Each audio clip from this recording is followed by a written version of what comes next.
Chapter 15.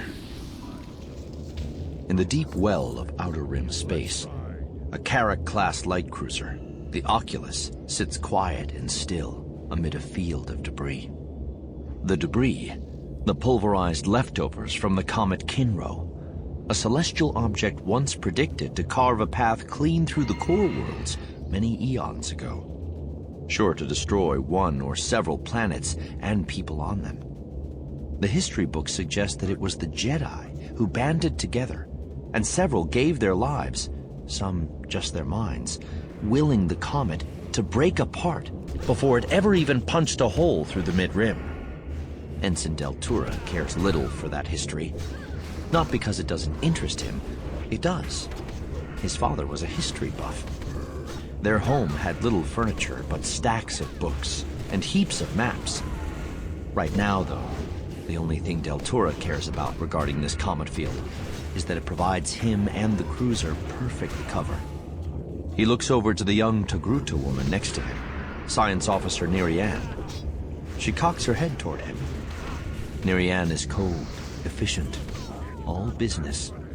The woman keeps her headtails pulled back behind her, bound with a small black cord. She studies him and everyone around her like they're winged insects pinned to a board. He likes that about her. Deltura suspects it's why she's good at her job. Speaking of that, he gives her the nod. Launch the probe droid. She returns the nod. Launching Viper probe droid. Designation Bulk 1. A tap of the button, and out there, in the void of space, a plume of gas, and the droid launches. It's an Imperial droid, stolen and subverted for Alliance. He has to correct his thinking. New Republic purposes. We good? He asks her. She turns a dial on the console and flips a switch. The screen starts to fill up with data, and the speaker plays the strange encrypted droid song. Already reporting in with atmospheric data. Thank you, Officer Nirian. He takes her hand and kisses it. She offers him a small smile. One of his greatest, most cherished things, that smile. The fact that he alone seems able to crack the ice wall facade she's thrown up gives him faith in himself, herself, them as a pair. The New Republic. Heck, the whole galaxy. Optimism blooms. He calms in. Akbar's face appears on the screen. The Admiral looks tired, unsurprisingly. Holding together the pieces of a broken galaxy is a strain. Deltura can only imagine the toll it has taken on the Mon Calamari. Probe launched, Deltura says. Excellent, Akbar answers. See you again in 6 hours, Ensign. 6 hours. The time it will take for the probe droid to enter the space around Akiva. Though even now he can see the planet. Just a small marble floating out there beyond the debris field. She smiles. We have time. Dinner, then rest. Dinner, then something else, Then rest. She chuckles. A musical sound. The argument raging long into the night, as turbulent as the storm outside the satrap's palace. Though the satrap seems to be the only one utterly disinterested in the storm outside, and the storm raging in this very room. He sits in the corner, slumped against the wall, snoring. We mustn't forget that we have the credits, Arson Crassus says, rapping his knuckles on the table as he speaks. He does this whenever he feels he's making an important point.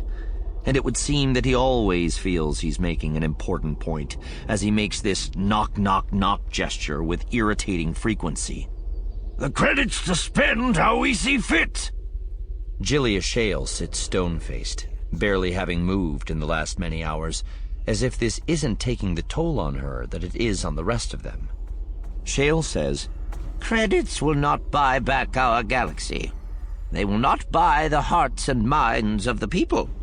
And the Imperial coffers are far less formidable than they once were, Arson. We still have the reserve accounts. The banking clan has wealth, tangible wealth we can plunder yet, and plunge the galaxy into a recession? Shale barks in a huff. Oh, yes. That will surely win us the confidence of the people.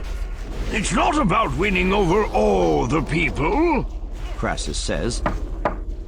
I told you already, the best way forward is to establish a formal splinter empire. Set up a truce with these New Republic slime dogs. Allow them to go their way and we go ours.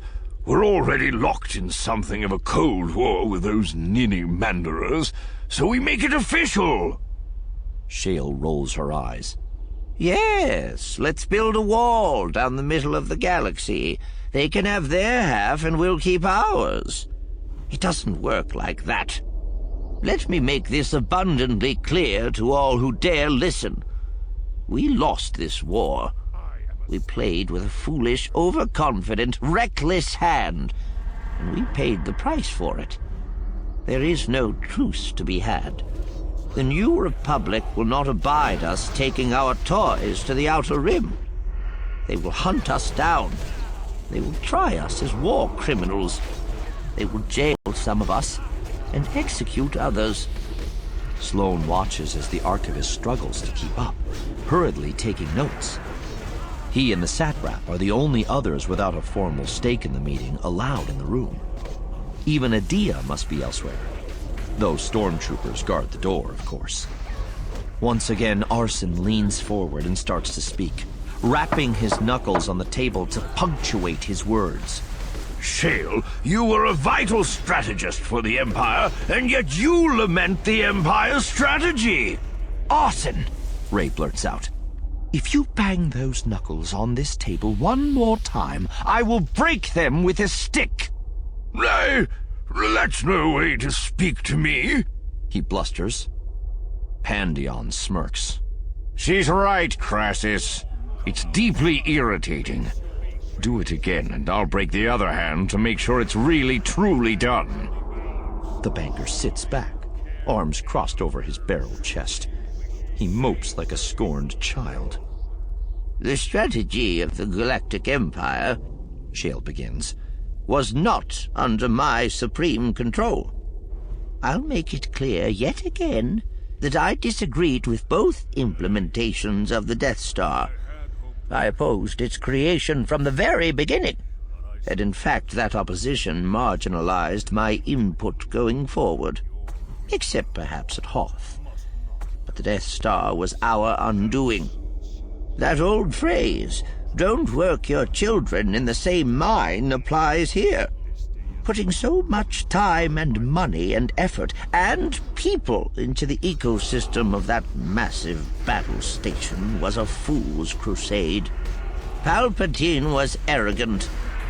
Teshu, who has been mostly quiet this entire time, frittering with his fingers and the tassels at the ends of his sleeves, as if this is all very boring to him, or as if his mind is simply elsewhere, finally speaks up. Palpatine's arrogance is undeniable.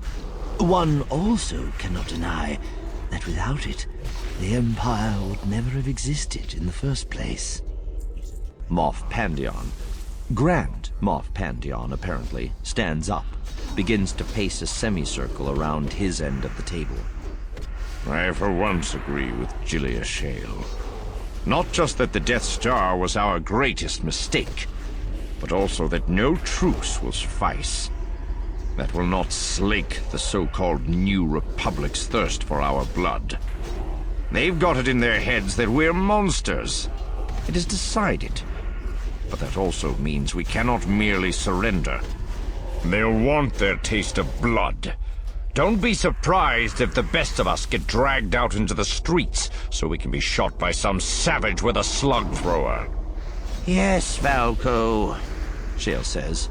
We know that you want to attack, no matter how much it will cost us to do so. He sniffs. So you'd rather lay down arms and bow your head for the executioner's axe? You wouldn't want to go out fighting? This isn't some kind of inspirational story. Some scrappy ragtag underdog tale. Some pugilistic match where we're the good-hearted gladiator who brings down the oppressive regime that put him in the arena. They get to have that narrative. We are the ones who enslaved whole worlds full of alien inhabitants.